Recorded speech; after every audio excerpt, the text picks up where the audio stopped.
우리 건축법의 핵심 이론 계속 보도록 하겠습니다. 자, 우리 건축법에서 두 번째 테마가 건축 허가 등이라는 파트입니다. 우리 이제 1번 테마가 용어 정리라서 여러 가지 용어, 다양한 용어들을 공부했고, 자, 우리 건축법에서는 이런 건축 허가라는 제도를 기본적으로 배워야 됩니다. 근데 건축 허가 등에서 건축 허가를 먼저 배우고, 추가적으로 건축 신고, 건축 협의 이런 것들이 있기 때문에 두 파트로 나눠서 첫 번째 파트와 두 번째 파트로 나눠서 이 부분을 분석해 보도록 하겠습니다. 자, 공부하는 순서는 이 건축허가 등에서 건축허가권자가 누군지 사전 승인제도와 사전 결정제도라는 것을 이해를 해야 됩니다. 그러면 이제 건축허가를 제한할 수 있는 건축허가 제한, 건축허가의 거부, 건축허가의 취소 같은 것들을 이제 보실 겁니다. 자, 그다음에 이제 대지소유권의 확보는 건축허가를 신청하려면 저희가 건축허가라고 하는 것은 이제 안전한 건축물을 건축하기 위해서 설계도 같은 것들을 준비해가지고 우리 이제 행정관청한테 기본적으로 심사를 받는 거죠. 건축허가를 신청하려면 원칙적으로 대지소유권을 확보하는 게 원칙입니다. 대지소유권이 100% 가진 자가 건축허가 신청하는 게 원칙인데 예외가 있습니다. 대지소유권이 확보되지 않더라도 건축허가 신청하는 경우도 있다. 자, 결부해서 여기 매도 청구라는 것도 같이 볼 겁니다. 매도 청구라는 게 이게 뭐 내 땅을 사가라 이렇게 청구할 수 있는 그런 제도가 있습니다. 자, 안전관리 지금 안전영향평가, 그 밖에 착공신고, 사용승인을 볼 건데 처음에는 좀 정신이 없죠. 이렇게 제목만 봐서는 무슨 말인지 모르기 때문에 관련 내용을 보시고 다시 한번 목차를 한번 보시기 바랍니다. 자, 우리가 기본적으로 이제 건축법에서는 건축물을 건축하는 절차가 있습니다. 자, 기본적으로 이게 가장 중요한 겁니다. 건축법 11조에 따라서 설계도를 준비해서 시군구청장 같은 관청한테 건축허가를 신청을 합니다.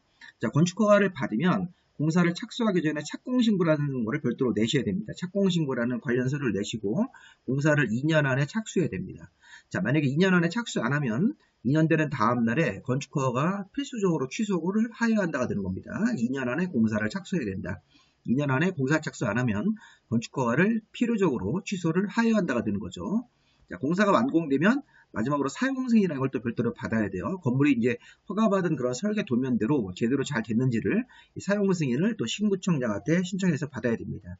자, 그런데 자, 이렇게 건축물을 건축하는 순서에 따라서 건축주가 건물을 져야 되는데 경우에 따라서 소규모 건축물은 건축신고라는 제도가 있습니다. 건축허가 대신 건축신고를 하고 자, 건축허가보다 간단한 게 건축신고입니다. 자, 간단한 서류를 준비해서 건축신고라는 거를 절차를 밟고 건축신고가 수리가 되면 이것도 착공신고하고 1년 안에 공사를 착수해야 됩니다. 1년 안에 공사 착수 안 하면 건축신고한 효력이 없어집니다. 허가받은 자는 2년인데 건축신고한 사람은 소규모 건축물은 건축신고할 수 있다는 것입니다. 소규모 건축물이 뭔지는 뒤에 가서 보실 거고 1년 안에 공사를 착수해야 된다. 완공되면 사용승인 받아야 되고 자, 건축허가나 건축신고는 민간인들이 건축물을 건축할 때고 자, 국가나 지방자치단체가 일종의 공용건축물, 관공서 같은 걸 지을 때는 건축협의만 하면 돼요. 그래서 건축협의라는 게 서류를 준비해서 자, 만약에 병무청 건물을 진다 그러면 병무청 건물은 우리 이제 국가가 운영하는 건물이기 때문에 국가가 건축하는 경우라고 봐야 되고 그럴 때는 이제 병무청의 그 행정기관의 장이 자, 건축허가권자한테 이 서류를 보내서 건축 협의만 하면 됩니다. 협의하고 짓는 건물은 착공신고를 안 하네요. 착공신고 배제하고 공사 착수할 때 기간도 없습니다. 자, 완공되면 사용승인한 절차도 이게 배제시켜 주는 겁니다. 이런 것들 한번 보시면서 자, 그 다음에 우리가 이제 3년 정도 이내로 쓰는 가설건축물이 있는데 가설건축물도 허가받고 짓는 가설건물이 있고 신고하고 짓는 가설건물이 있습니다. 신고하고 짓는 가설건물이 뭐고 허가받고 짓는 가설건물이 뭔지는 뒤에 가서 볼 겁니다. 우리 가설건물은 3년 정도 이내로 쓰는 게 원칙으로 해서 3년 정도 이내로 가설건축물을 건축해서 사용하고 나서 나중에 이제 기간이 다 되면 원상복구하는 거죠. 자, 그런 가설건축물들도 허가받고 짓는 가설건축물은 착공신고하고 공사를 착수합니다. 완공되면 사용승인 받아야 되고요. 기간은 따로 없고요. 자, 신고하고 짓는 가설건축물은 착공신고를 안 합니다. 공사 착수하면 되고 완공되면 사용승인을 배제하기 때문에 여기 지금 착공신고하고 사용승인을 배제하는 게 여기 보시면 20조 3항으로 짓는 가설건축물을 신고하고 짓는 것하고 그 다음에 29조에 따라서 협의하고 짓는 건물은 착공신고하고 사용승인이 배제고 나머지 이제 11조에 따라서 허가받은 건물 14조에 따라서 신고하고 짓는 건물 같은 경우는 착공신고하고 사용승인을 해야 되고 가설건물도 허가받고 짓는 가설건축물은 사용승인과 착공신고가 적용이 되는 것입니다. 자, 이렇게 5가지 절차에 따라서 건축법에 따라서 시험 문제가 나올 수가 있습니다. 자, 허가가 나올 수도 있고 건축신고가 나올 수도 있고 협의가 나올 수도 있는 거예요. 자, 이 기본적인 그 5개의 순서를 좀 알아두시는 게 중요합니다.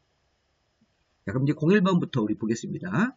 자, 먼저 건축 허가권자. 자, 건축물을 건축하거나 대선하려는 자는, 자, 특별자치시는 이제 세종시고, 특별자치도 제주도인데 그냥 무시하고, 기본적으로 건축, 대선을 할 때는 시군구청장한테 건축허가를 받아야 됩니다. 자, 시험 문제에서 뭐 자치시하고 자치도는 잘 안 나오기 때문에, 기본적으로 건축 허가권자는 건축물을 건축하려는 자, 대선하려는 자는 시군구청장 같은 관청한테 건축허가를 받아야 됩니다. 다만, 자, 21층 이상 큰 건물하고, 연면적이 합으로 10만 제곱미터 이상 큰 건물, 뭐 10분의 3 이상을 증축해서 21층 이상이 되거나 10만 제곱미터 이상이 되는 그런 건물들. 자, 이렇게 1번하고 2번을 대표적으로 보시면 됩니다. 21층 이상 대형 건물이거나 연면적이 합이 10만 제곱미터 이상 이런 대형 건물을 지을 때는, 자, 이때는 구청장이 허가하지 않고 특별시 광역시장에게 직접 허가를 받아야 됩니다. 자, 중요한 게 뭐냐면 구청장 위에는 특광이 있고요. 시장문수 위에는 도지사가 있는데 도지사는 여기 들어가면 안 된다는 거예요. 21층 이상 또는 연면적이 합계가 10만 제곱미터 이상 대형 건물에 대해서 허가를 받으려면 구청장한테 원칙대로 가지 말고 특별광역시장, 구청장 위에 상급자인 특별시장이나 광역시장에게 건축허가를 받아야 됩니다. 이렇게 직접. 그래서 예외적으로 특별광역시장에게 허가를 받아야 되는 건물, 이렇게 21층 이상 연면적 합계가 10만 제곱미터 이상 대형 건물들 10분의 3 이상을 증축해서 여기 21층 이상이 되거나 뭐 연면적의 합계가 10만 제곱미터 이상이 되는 건물. 자, 다만 공장 창고 같은 건물은 제외한다. 자, 공장 창고는 21층 이상 하더라도 이거는 특광한테 허가받지 않습니다. 이거는 그냥 원칙대로 가셔야 됩니다. 구청장한테. 자, 또 하나 중요한 거는 여기 시장문수기에 있는 도지사는 건축 허가권자가 아니라는 겁니다. 자, 그거 잘 기억하셔야 됩니다. 도지사는 21층 이상 대형 건물에 대해서 허가권자가 될 수 있다. 특광 도지사가 아니라 여기 특광밖에 없기 때문에 구청장 위에 있는 특광이 이런 대형 건물에 대해서는 허가권을 갖고 있는 겁니다. 자, 이런 건물보다 뭐 사이즈가 작은 거, 뭐 20층짜리 건물, 연면적 합계가 9만 제곱미터 이런 것들은 다 구청장한테 허가받으면 되는 거고, 여기 시장문수 같은 경우도 뭐 경기도 수원시 같은데, 또는 뭐 군수 이런 분들이 계시면 허가권자가 원칙적으로 다 허가를 한다고 보시면 되겠습니다. 자, 근데 문제는 이제 사전 승인인데, 자, 우리 좀 전에, 자, 시장문수가 기본적으로 허가권자가 되는 거죠. 시군구청장이 원칙적인 허가권자인데, 자, 시장문수는 21층 이상 대형 건물에 대해서 아까 좀 전에 우리가 구청장 같은 경우는 원칙적인 허가권자다. 근데 21층 이상 대형 건물, 연면적의 합계가 10만 제곱미터 이상 대형 건물은 여기 특별시장이나 광역시장이 직접 허가권자가 되는 겁니다. 자, 그런데 아까 봤듯이 여기 도지사가 허가권자가 아닙니다. 그러면 21층 이상 대형 건물은 시군 단위에서 지을 때는 시장문수가 허가권자가 되는 겁니다. 자, 그런데 시장문수가 21층 이상 대형 건물, 연면적의 합계가 10만 제곱미터 이상 대형 건물에 대해서는 도지사한테 사전 승인을 먼저 받고 사전 승인을 올려가지고 50일 정도 이내 답변을 받습니다. 사전 승인. 그러면 사전 승인이 내려오면 시장문수가 사전 승인서를 받고 나서 21층을 허가하도록 되어 있습니다. 자, 무슨 말인지 아시겠죠? 자, 좀 전에 우리가 이제 21층 이상 연면적의 합계가 10만 제곱미터 이상 대형 건물을, 자, 구청장은 자, 여기서 허가권자가 될 수 없으니까 특별시 광역시장이 직접 허가권자가 되는 거예요. 광역지방자치단체의 장이. 여기가 이제 관할이 이쪽으로 넘어오시면 이 시장문수가 아까 시장문수가 원칙적 허가권자였었죠. 이렇게. 그런데 21층 이상 대형 건물이거나 연면적의 합계가 10만 제곱미터 이상 대형 건물이 여기 특광 도지사라고 안 돼 있고 특광까지만 돼 있기 때문에 도지사는 건축 허가권자가 아닙니다. 그래서 시장문수가 21층을 허가하는 겁니다. 근데 시장문수가 그냥 허가하면 안 되고 여기 이제 21층 이상 대형 건물이거나 연면적의 합계가 10만 제곱미터 이상 대형 건물은 시장문수가 허가를 하기 전에 도지사한테 사전 승인이라는 걸 신청해서 올려야 되고 사전 승인이 50일 안에 사전 승인 여부가 답변이 옵니다. 그래서 이렇게 사전 승인이 내려오면 그걸 바탕으로 해서 시장문수가 21층을 허가하는 겁니다. 이거 잘 보셨다가 사전 승인은 도지사가 갖고 있는 권한이구나. 그럼 만약에 이제 시장문수가 경기도 수원시 같은데 여기서는 대도시라는 걸 따지지 않기 때문에 경기도 수원시라든가 뭐 충청남도의 천안시, 자, 이런 시나 군 단위에서 21층 이상 건물 허가할 때 도지사가 사전 승인을 여러 가지 기준에 따라서 내줄 수 없다 그러면 21층 허가 못 나가는 거죠. 시장문수가 21층 허가를 못 내주는 경우입니다. 그렇게 해서 통제할 수 있다는 겁니다. 자, 이런 식으로 보셔가지고 사전 승인 제도를 보겠습니다. 자, 사전 승인은 자, 핵심이 시장문수가 다음으로 하나의 건물을 허가할 때는 도지사한테 서류를 올려가지고 사전 승인을 얻어야 된다. 사전 승인을 이렇게 요청한 날로부터 50일 안에 사전 승인 여부에 대해서 답변을 통보하도록 되어 있습니다. 사전 승인을 내줄 건지 안 내줄 건지 여부 통보가 50일 안에 하도록 되어 있습니다. 그럼 시장문수가 도지사한테 올리는 거죠. 사전 승인을. 그래서 여기 보시면 1, 2, 3번이 대표적입니다. 층수가 21층 이상 대형 건물, 자, 공장 창고는 항상 제외하는 겁니다. 자, 그다음 연면적 협계가 10만 제곱미터 이상의 대형 건물도 공장 창고는 제외하시고, 자, 10분의 3 이상을 증축해서 21층 이상이 되거나 10분의 3 이상을 증축해서 연면적의 합이 10만 제곱미터 이상이 되는 건물들도 사전 승인을 받아야 된다. 사전 승인이 나와야지만 시장군수가 사전 승인을 받고 나서 허가하도록 되어 있습니다. 자, 이 세 개는 공장 창고는 제외합니다. 좀 전에 보시면 아까 우리 특별시 광역시 같은 경우가 여기 특별시 광역시장 같은 경우가 직접 허가하는 경우도 있고, 구청장 위에 있는 시장문수 위에 있는 도지사는 사전 승인권을 갖고 있는 겁니다. 이렇게 21층 이상 대형 건물, 연면적 협계가 10만 제곱미터 이상 대형 건물 10분의 3 이상을 증축해서 21층 이상으로 올라가거나 연면적의 합이 10만 제곱미터 이상이 되는 건물은 이거는 시장문수가 도지사한테 사전 승인을 받고 그러고 나서 그 이후에 허가하도록 되어 있는 것입니다. 자, 이 세 개는 공장 창고는 제외하시고, 자, 문제는 4번, 5번입니다. 이 4번, 5번 때문에 이제 수험생들이 어려워하십니다. 자, 이 경우는 21층 이상이 아니더라도 사전 승인을 받는 경우가 또 있다는 겁니다. 자, 왜 그러냐면 자연환경이나 수질 보호를 위해서 도지사가 공고한 구역이다.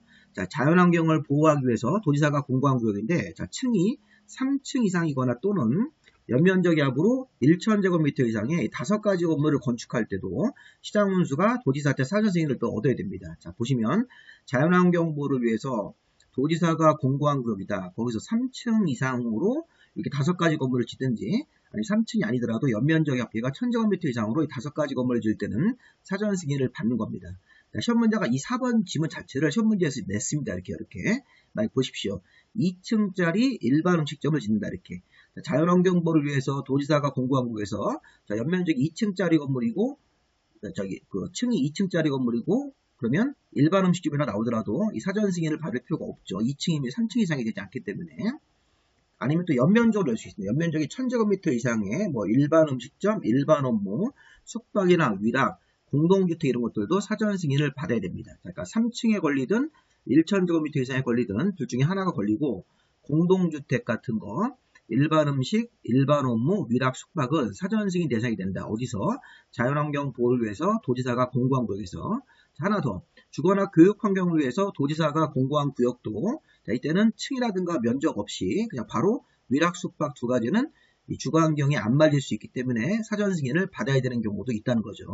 사전 승인을 받아야 될 때 5가지가 사전 승인을 받는 것이라고 보여있습니다. 이게 지금 시험 문제에서 최근에는 조금 안 나오지만 예전에는 이렇게 시험 문제에서 여러 번 나왔으니까 보시기 바랍니다. 그래서 시장문수가 도지사한테 사전 승인을 얻어야 되는 건물, 사전 승인이 내려오고 나서 그걸 받고 나서 건축 허가를 해야 되는 건물입니다. 시장문수가 21층 이상 연면적의 합계가 10만 제곱미터 이상으로 건물 건축할 때 10분의 3 이상을 증축해서 21층 이상이 되거나 연면적의 합이 10만 제곱미터 이상이 되는 건물들, 자, 공장 창고 같은 것들은 제외하시고, 자, 자연환경이나 수질 보호를 위해서 도지사가 공고한 구역인데 3층 이상에 걸리든 또는 연면적의 합으로 1,000제곱미터 이상에 걸리는 이 5가지 건물이 또 사전 승인을 받아야 됩니다. 공동주택 있고 일반 음식, 일반 업무, 위락, 숙박이 있네요. 이렇게. 그 다음에 주거나 교육 환경을 위해서 도지사가 공고한 구역에서 위락, 숙박 같은 2가지도 이 주거 환경에 안 맞기 때문에 사전 승인을 받아야 되는 경우로 추가했습니다. 요거는 층 같은 거나 면적은 없습니다.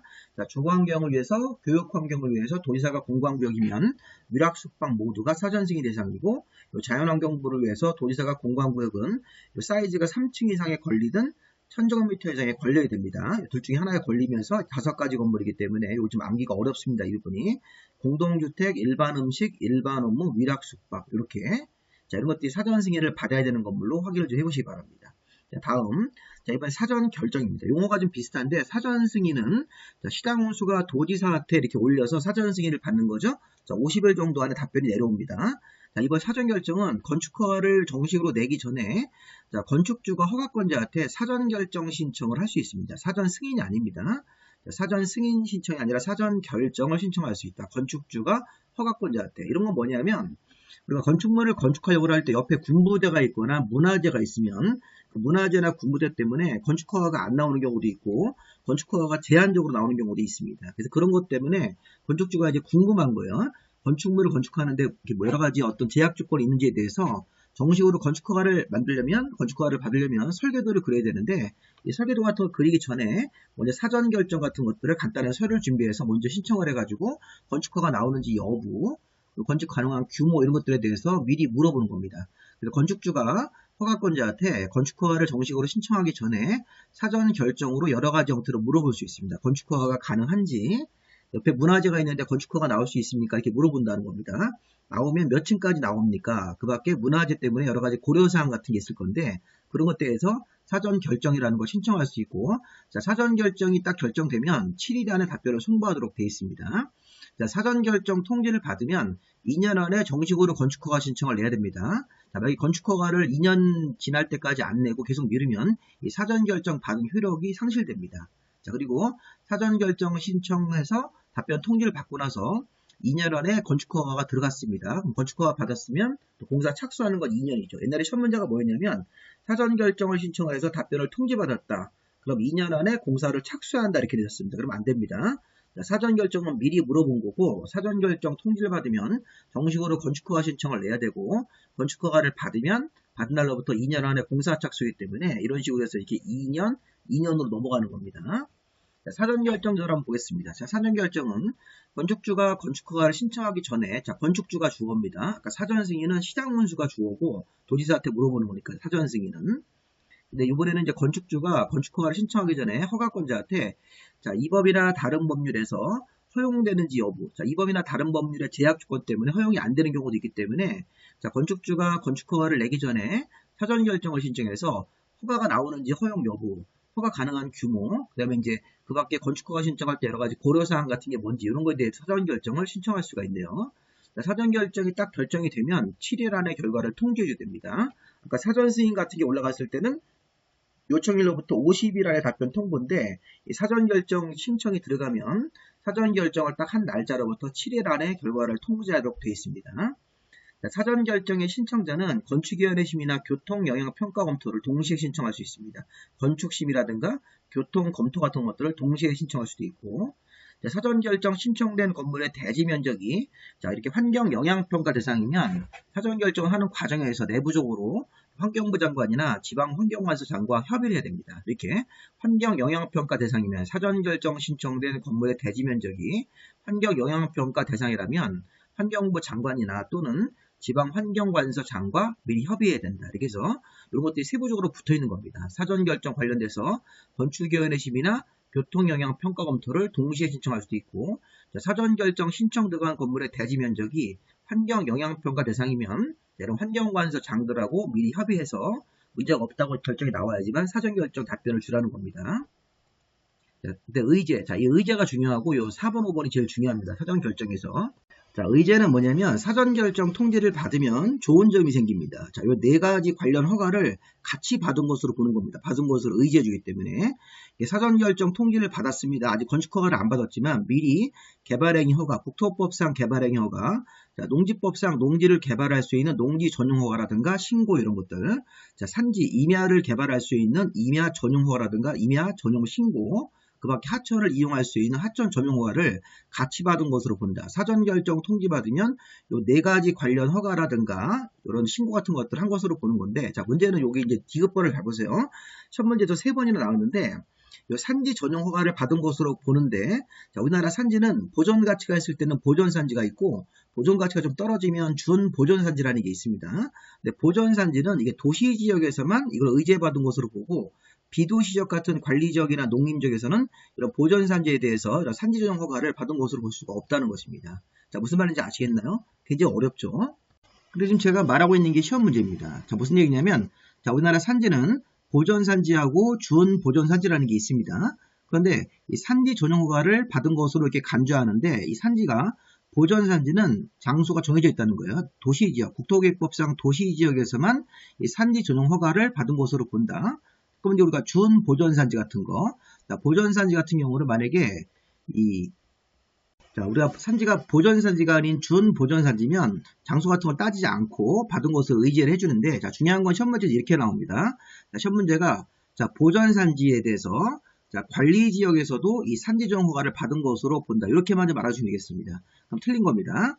자, 좀 전에 보존산지는 도시지역에서만 산지 전용 허가를 받은 것으로 의지하고, 도시지역이 아닌 관리지역, 농림지역, 자연환경부 지역에서는 이 산지 전용 허가를 받은 것으로 볼 수가 없다는 겁니다. 준보존 산지라는 말은 신경 쓰지 마시고, 지금 보시면 사전 결정 통지를 받으면 국토계획법상 개발행위 허가, 농지 전용 허가라든가 신고, 산지 전용 허가나 신고, 그 밖에 하천 전용 허가를 동시에 같이 받은 것으로 보는데, 이 산지 중에서 이 보전산지는 우리나라 땅의 용도 지역이 도시 지역에서만 받은 것으로 보고 도시 지역이 아닌 지역에서는 받은 것으로 볼 수가 없다는 겁니다.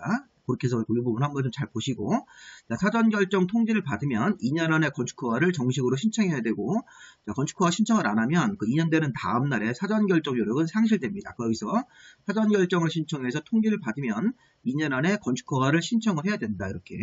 만약에 신청을 안 하고 계속 미루고 있으면 2년 되는 다음 날에 사전 결정 받은 효력은 상실되고, 상실되면 아까 좀 전에 이렇게 의제했던 거 4가지도 같이 없어지는 겁니다. 여기 개발행위허라든가 농지전용허가, 산지전용허가 이런 것들도 같이 없어지는 것으로 보는 겁니다. 그래서 우리가 사전결정 통지를 받으면 2년 안에 건축허가 신청을 해야 됩니다. 자, 여기까지 우리 하시면 건축허가권자 배우셨고, 사전 승인제도, 사전 승인은 시장 문수가 대표적으로 21층 이상 건물, 연면적이 합이 10만 제곱미터 이상 큰 대형 건물을 지을 때는 도지사한테 미리 사전 승인을 신청을 해야 되고, 사전 승인이 내려오면 그걸 가지고 시장 문수가 21층 허가할 수 있다는 것이고, 사전 결정제도는 이 건축주가 허가권자한테 건축허가 신청하기 전에 미리 물어보는 거죠. 허가가 나올 수 있는지, 허가 가능한 규모는 몇 층까지 나오는지, 면적 같은 거, 허가 신청할 때 고려사항에 대해서 물어보는 건 사전 결정제도이기 때문에 사전 승인과 사전 결정이 굉장히 헷갈립니다. 그거는 정확하게 우리가 구별을 좀 해놓으실 필요가 있겠습니다. 자, 다음. 자, 두 번째 파트는 건축허가의 제한하고 건축허가의 거부, 건축허가의 취소량인데, 건축허가에 대한 부분을 계속 배우고 있는 겁니다. 자, 국토부 장관이 아까 우리 좀 전에 시군구청장이 건축허가권자 원칙인데, 자, 국토부 장관 같은 관청이 자, 국토관리를 위해서 그 밖에 주무부 장관이 국방, 국가문화유산 이런 것들을 보존하기 위해서, 자, 여기 보시면 국방상 국방부 장관이 요청을 하고 국가유산 같은 게 문화재라고 보시면 되겠습니다. 이런 문화재 같은 것들을 보존할 필요가 있을 때 환경, 국민경제상 필요해서 요청을 하면, 자, 국토부 장관이 허가권자의 허가나 착공을 제한할 수 있네요.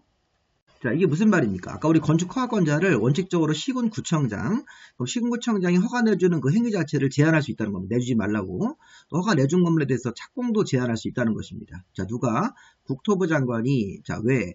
국토관리를 위해서 또는 주무부 장관이 요청을 해요. 주무부 장관이 뭐냐면 국방부 장관, 문화부 장관, 환경부 장관, 뭐 기획재정부 장관 이런 장관들이 이런 이유로 요청을 하면 요청을 받아서 건축허가권자의 허가나 착공을 제한할 수 있는 것이죠. 자, 그런데 시도지사도, 특광도지사도 제한할 수 있습니다. 특광도지사도 시군구청장보다 상급자이기 때문에 결국에는 건축허가 제한은 상급권자가 제한하는 겁니다. 상급권자인 국토부 장관이나 시도지사가 각각 자기 요건에 맞으면 건축허가나 착공을 제한할 수 있다는 것이죠.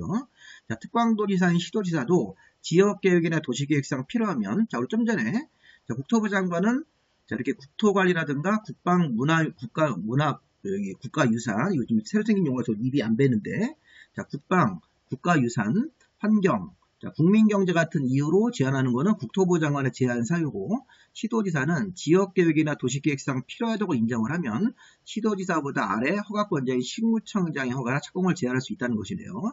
자, 시험 문제에서 이것도 나왔는데, 시도지사가 시군구청장 허가를 제한했을 때는 국토부 장관한테 지체 없이 보고를 해야 됩니다. 자, 보고를 봐도 국토부 장관이 너무 지나치다고 인정을 하면 해제를 명할 수도 있네요. 자, 이것도 시험 문제에서 나왔던 지문이기 때문에 봐야 됩니다. 그래서 우리가 시도지사가 시군구청장의 허가를 제한했습니다. 그럼 이거 지체 없이 국토부 장관한테 보고하고, 자, 보고를 받은 국토부 장관이 이거 문제가 있네, 너무 지나치게 제한을 했으면, 어떻게 판단이 되면, 자, 시도지사한테 제한을 해제하라고 명령할 수도 있다는 겁니다. 명할 수 있으니까 이렇게 관련 내용들 한번 보시고요. 자, 제한기간은 처음에 2년 이내로 제한하고 1회 하나여 1년 내에서 연장할 수 있기 때문에 처음에 최대로 2년 제한하고 1회 하나여 1년 정도 이내로 연장할 수 있기 때문에 최대 3년까지 제한할 수 있겠네요. 자, 제한 절차, 건축허가나 착공을 제한하려면, 자, 토지이용 규제 기본법에 따라서 주민 의견을 듣고 건축위원회 심의까지 거쳐서 이 건축허가나 이런 착공 같은 것들을 제한해요. 왜냐하면 건축허가를 지금 받지 말아라 이렇게 제한하는 거기 때문에 개인의 지상권을 침해하는 거라서 우리 주민 의견도 들어주고 건축위원회 전문가들이 모여서 이 제한이 타당한지에 대해서 심의 같은 걸 한 다음에 제한을 하라는 겁니다. 이 과거에는 이런 게 없었기 때문에 막 제한을 했죠, 관청이. 이런 것들을 이제 조금 더 도입을 한 겁니다. 건축허가의 제한, 최대 3년까지 제한할 수 있네요. 자, 그 다음에 이제 제한을 했으면 관련 내용을 알려야 됩니다. 시험 문제에서 어떻게 나왔냐면, 자, 국토부 장관이나 시도의사가 건축허가를 제안을 하면, 자, 제한 목적이 뭐다, 제한 기간은 몇 년이다, 이런 식으로 대상 건축물은 뭐다, 이런 것들에 대해서 허가권자한테 통보하도록 되어 있죠. 허가권자가 시군구청장이면 국토부 장관이나 시도의사가 시군구청장한테 통보하도록 되어 있고, 자, 통보를 받은 허가권자가 그 내용을 공고하도록 되어 있습니다. 어떤 지역에서 건축허가 제한 지역이다, 이렇게 관련 내용을 공고하도록 되어 있습니다. 자, 시험 문제가 이게 32회 때 뭐냐면, 이것 좀 어려운 문제인데, 국토부 장관이나 시도의사가 건축허가를 제안한 경우에는, 자, 제안 내용 같은 경우를 허가권자한테 통보하고 국토부 장관이 직접 그 내용을 공고해야 된다, 이렇게. 제안 목적이 뭐다, 제한 기한이 몇 년이라는 거를 국토부 장관이 공고하는 게 아닙니다. 허가권자한테 통보하고 통보를 받은 허가권자가 그 내용을 외부에다 알리는 작업, 공고를 해주라는 겁니다. 이 공고를 누가 하는 거냐, 이게 시험 문제였습니다. 32회 때.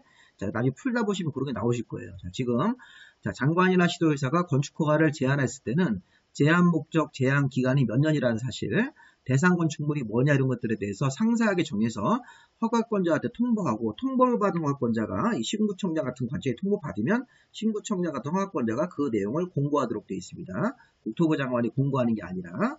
자, 다음 건축허가의 거부입니다.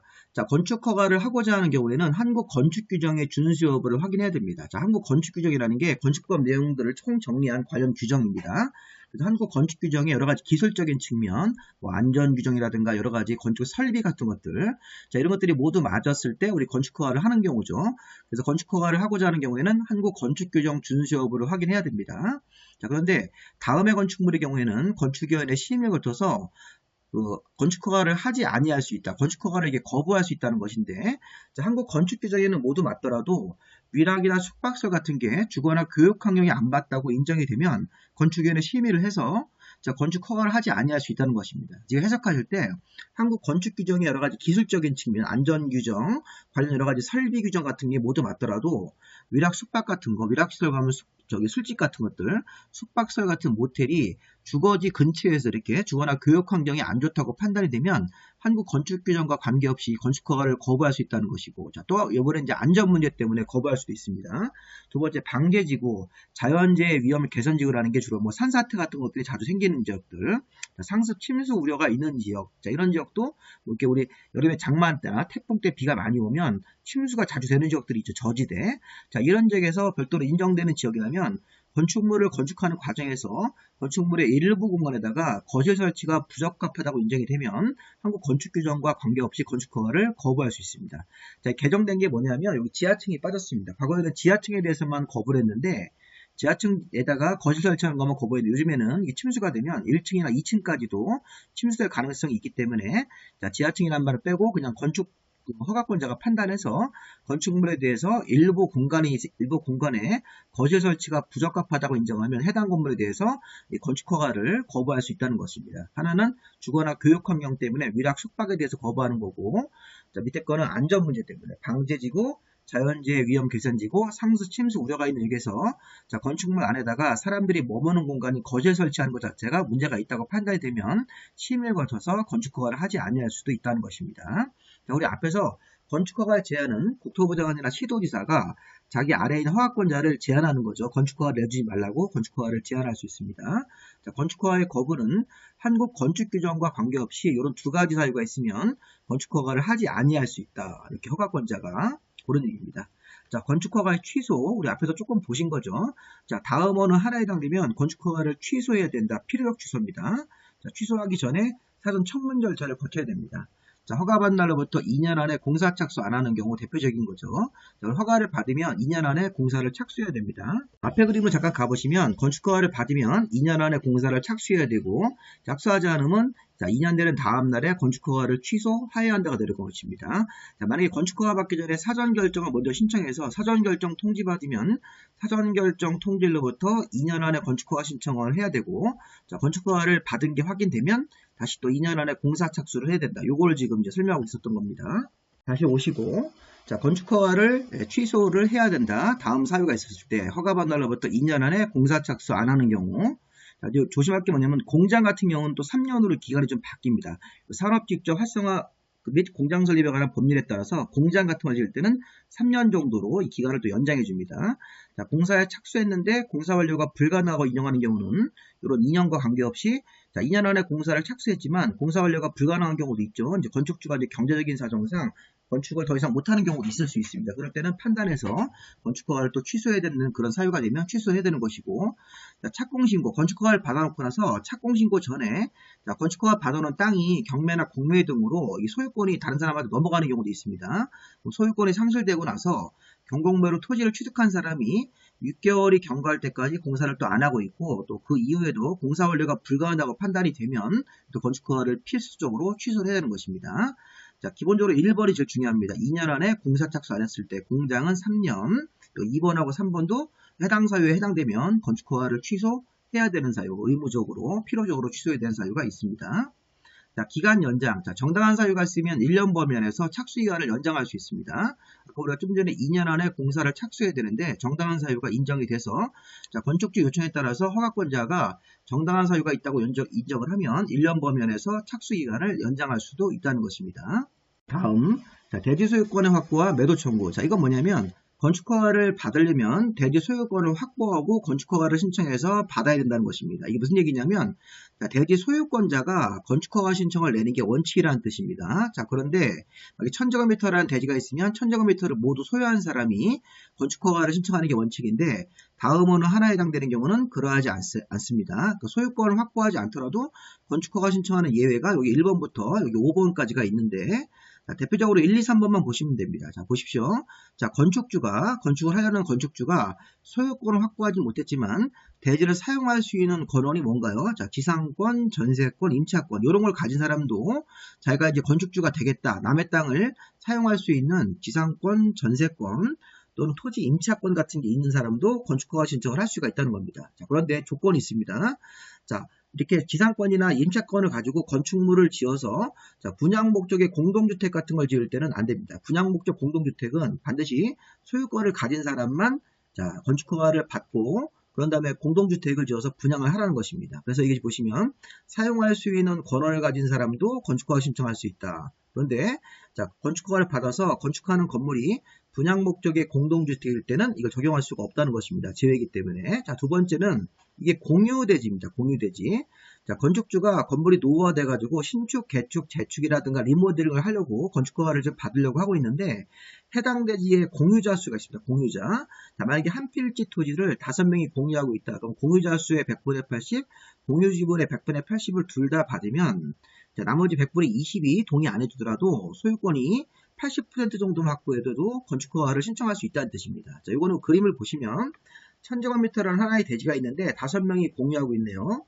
땅은 똑같이 200씩 갖고 있다고 보시면 되겠습니다. 그러니까 만약에 A라는 사람이 B, C, D랑 이렇게 마음이 잘 맞아가지고 자, 이렇게 자, 우리 건축허가를 신청하자 이런 식으로 합의한 겁니다. 그러면 공유자 수 5명 중에서 4명이니까 이게 100분의 80입니다. 그리고 공유 지분도 200씩 갖고 있기 때문에 1000제곱미터 중에서 800 정도의 여기 사람들이 갖고 있는 지분에 대해서 동의가 나온 겁니다. 건축허가를 받자고. 그럼 이거 100분의 여기 20 반대하더라도 이 사람들이 반대하더라도 건축허가 신청을 할 수 있다는 것입니다.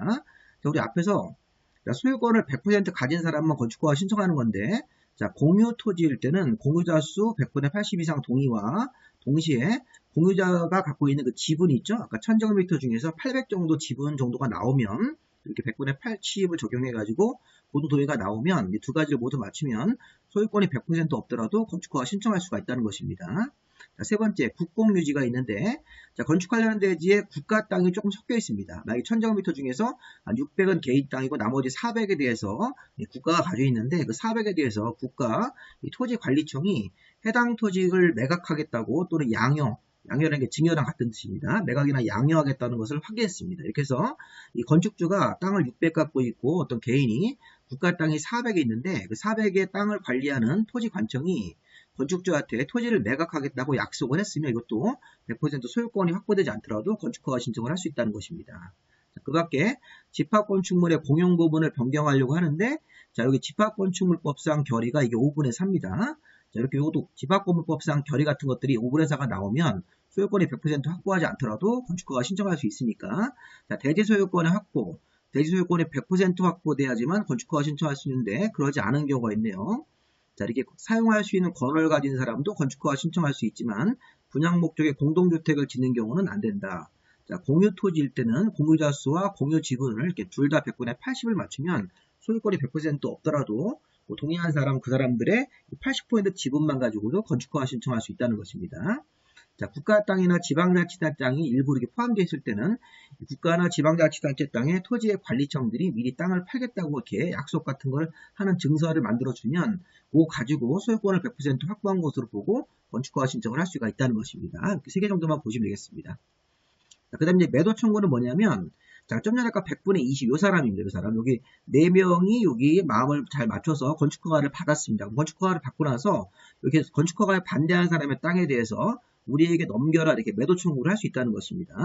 이렇게 보시는 게 매도 청구라는 게, 건축허가를 받은 건축주가, 자, 건축허가를 받은 건축주가 100분의 80 이상 동의받은 사람이니까 누군지 아시겠죠? 좀 전에 이 상황에서 이렇게 4명이 자, 합의해서 건축허가를 받은 겁니다. 그럼 이 건축허가를 받고 나서 건축허가에 반대하는 사람, 이 사람에 대해서 그래서 건축주가 100분의 80 이상 동의를 받고 건축허가를 받은 건축주가 자, 대지 공유자 중에서 동의하지 아니한 100분의 20의 지분을 가지고 있는 그 공유자에 대해서 시가로 네 거를 우리에게 넘겨라 이렇게 매도를 팔으라고 청구할 수 있다는 겁니다. 매수 청구는 내 땅을 사가라고 청구하는 거고 매도 청구는 여기 아까 그림에서 요 4명의 요 사람들이 자, 매도 청구라는 걸 요 2가 갖고 있는 지분에 대해서 우리에게 넘겨라 이렇게 매도 청구를 할 수 있다는 것입니다. 시가로 이거 보시면 시가라는 겁니다. 감정가가 아닙니다. 그래서 이게 건축주 100분의 80 이상의 동의를 받아서 건축허가를 받은 건축주들은 동의하지 아니한 그 100분의 20의 지분을 가지고 있는 공유자가 갖고 있는 땅에 대해서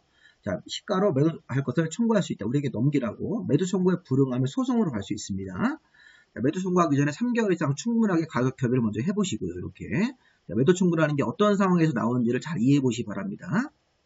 자, 안전관리 예치금, 안전영향평가 이런 것들은 자, 건축허가를 받은 자는 공사를 중단하고 장기간 공사 현장을 방치하는 경우도 있습니다. 그럴 때는 안전관리 조치를 해서 안전패스 같은 걸 두르고 안전조치를 해야 된다는 것입니다. 건축허가를 받은 건축주가 자, 공사를 장기간 중단하려면 안전조치를 반드시 해야 됩니다. 자, 근데 안전관리 예치금은 허가권자는 자, 연면적이 1000제곱미터 이상의 대형 건물 같은 걸 지을 때는 장기간 공사 현장이 방치되면 이 건축주가 안전관리 조치를 안 할 수도 있기 때문에 그런 거에 대해서 대신 돈을 받아놨다가 안전조치를 하기 위해서 허가권자가 자, 1000제곱미터 이상 대형 건물이 자, 공사가 이렇게 오랫동안 방치되는 거에 대해서 안전관리 예치금 같은 경우를 자, 1% 공사비 1% 범위 내에서 예치하게 할 수 있는 것이죠. 만약에 이제 100억짜리 공사비가 있다. 그럼 1% 1억 정도 돈을 미리 받아놓을 수 있다는 것입니다. 왜냐하면 그 건물 자체가 1000제곱미터 이상으로 공사비는 100억짜리 건물인데 자, 공사 현장이 방치되는 경우도 있죠. 그러면 이제 건축주가 이걸 스스로 안전조치를 안 하기 때문에 그런 거에 대해서 돈을 미리 받았다가 안전조치를 하기 위해서 공사비의 1% 범위 내에서 예치하게 할 수 있습니다. 자, 이런 것도 시험 문제에서 2000으로 바꾸시면 안 돼요. 1000제곱미터 이상 건물부터 공사 현장이 방치되는 거 대비하기 위해서 안전조치를 직접 하기 위해서 허가권자가 건축허가를 이렇게 건축허가를 내주고 나서 이제 착공신고할 때 이 안전관리지금을 예치하게 할 수 있습니다. 그래서 안전관리지금은 착공신고할 때 예치하게 하는 건데 1000제곱미터 이상 건물이 장기간 공사 현장이 방치되면 안전조치를 건물주가 스스로 안 하기 때문에 미리 돈을 받아놓을 수 있다는 것입니다. 안전관리지금을 공사비의 1% 범위 안에서 착공신고 같은 거 할 때 이 안전관리지금을 예치하게 할 수도 있습니다. 이렇게 돈을 안 내면 그 착공신고 같은 거 문제에서 여러 가지 이제 걸리겠죠. 또 절차상에서. 그런 식으로 보도록 하면 되겠습니다. 자, 안전영향평가는 허가권자가 다음의 건물을 건축허가하기 전에 안전영향평가 기관에다가 안전영향평가를 의뢰를 해야 된다. 의뢰해서 안전영향평가를 실시해야 되는데 초고층 건물일 때 자, 초고층 건물은 건축허가를 하기 전에 이렇게 안전영향평가라는 걸 받으라는 얘기입니다. 자, 그 다음에 연면적이 10만 제곱미터 이상이고 16층 이상이 동시에 맞아야 됩니다. 초고층 건물은 무조건 걸리는 거고 자, 연면적이 10만 이상이고 16층 이상 건물 같은 경우도 자, 안전영향평가 기관에 기관에다가 안전영향평가를 의뢰를 해서 실시를 해야 되는 것입니다. 자, 이 부분도 지엽적인 거지만 32회 때 시험 문제가 한번 나왔습니다. 그래서 허가권자가 건축허가를 하기 전에 초고층 건물이면 안전영향평가 같은 거 기관에다 의뢰해서 안전영향평가를 실시해야 되고 자, 10만 제곱미터 이상이면 다 하는 게 아니라 10만 제곱미터 이상이면서 16층 이상 조건이 둘 다 맞으면 이것도 안전영향평가 같은 것들을 실시를 해야 되는 것입니다. 허가권자가. 자, 이제 착공신고하고 사용승인 남았는데 자, 건축허가 11조, 건축신고 14조, 허가 대상 가설 건축물 20조 1항 이렇게 세 가지입니다. 아까 제가 맨 앞에서 5가지 형태가 있었는데, 자, 건축 협의하고, 그 다음에 여기 신고 대상 가설 건축물은 제외하고 건축 허가 받는 건물 11조, 건축 신고하고 짓는 건물, 허가 대상 가설 건축물 아직 안 배웠지만 이런 게 있습니다. 자, 이런 세 가지 공사를 허가라든가 신고라든가 이 허가 같은 거 받고 나서 착수하려면 허가권자한테 공사 계획을 신고해야 된다. 이게 착공신고 얘기하는 겁니다. 자, 착공신고 안 하는 예외도 물론 있는데 참고로 보시고, 자, 11조 허가받은 건물, 14조 신고하는 건물, 자, 그 다음에 허가대상 가설건축물 20조 1항에 따라서 공사를, 이 관련 절차를 받고 나서 공사를 착수하려고 하면 허가권자한테 이 공사 계획을 제출해가지고 착공신고라는 걸 해야 됩니다. 자, 우리 착공신고 같은 거 보시면 공사계획 신고가 착공신고입니다.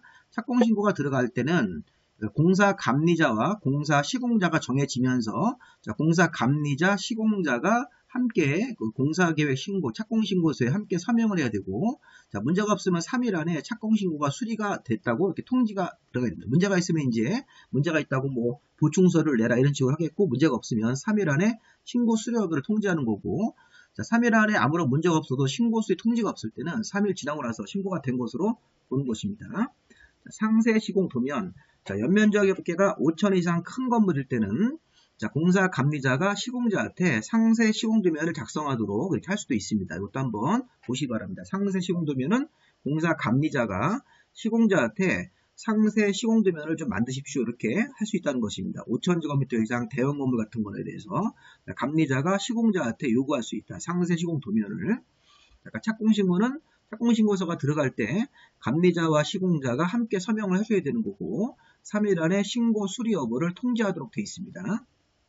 사용 승인도 착공신고와 유사하게 건축 허가받은 건물, 건축 신고한 건물, 허가받고, 자, 완공된 가설 건축물의 공사를 이제 직접 하려면, 자, 지금 서류가 감리자가 만들어준 감리완료 보고서, 시공자가 만들어준 공사완료 도서를 첨부해서 허가권자한테 사용승인 신청을 해야 됩니다. 자, 주어가 건축주입니다.